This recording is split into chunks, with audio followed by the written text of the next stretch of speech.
Today I'm talking about codependency again.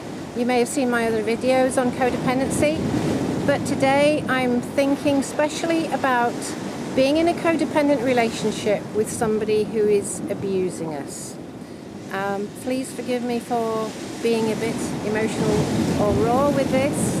It's coming straight from the heart, it's not really rehearsed, but I'm wanting to reach out with empathy to anybody who is in an abusive relationship, feeling codependent and not knowing how to cope. When we're codependent, we gradually go in a downward spiral. We lose a lot of our self-esteem. The perpetrator can very often convince us that it's all our fault anyway. The things we do and the things we say are reasons why we're getting hit, why they're always angry with us, and we end up believing it because we hear it so often, and maybe we're isolated from our friends and family, and this is what we hear all the time, and we end up believing it. And we end up feeling very, very depressed or clingy. And believe you me, you can still be totally in love with somebody who is abusive. It's very, very common for people to become very codependent on somebody who's abusing them, to always hope that if they can just be a little bit better, to change themselves a little bit more and to fit in with what this person's asking us to do, we can end up doing what they want us to do. So I'm trying to carry on about this and think of it from the way you look at it and the way I used to look at it, because I was in this sort of relationship myself.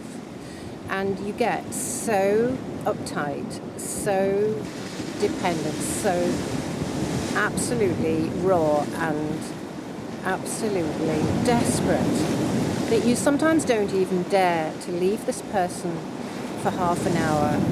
They might be ill themselves anyway. They might be emotionally ill, mentally ill. There are various forms of people who are abusive. The narcissist can appear absolutely wonderful on the outside, but be very, very unkind and uncaring behind closed doors.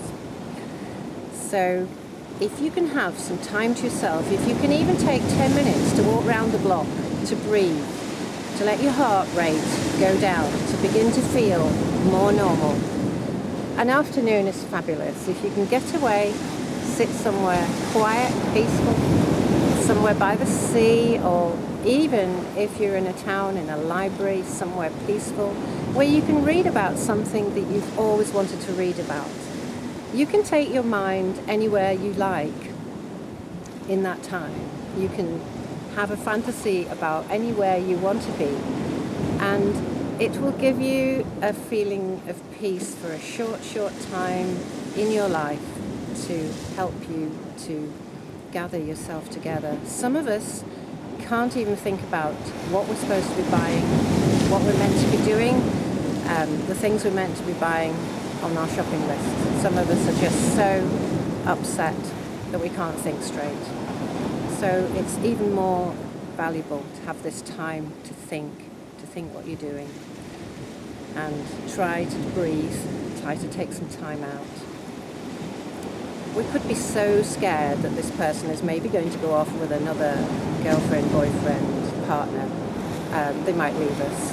We don't know what they're going to do. They might go through all our things while we're not there. So obviously it's maybe a good idea to take your most important things with you, or find a friend who could maybe look after your things.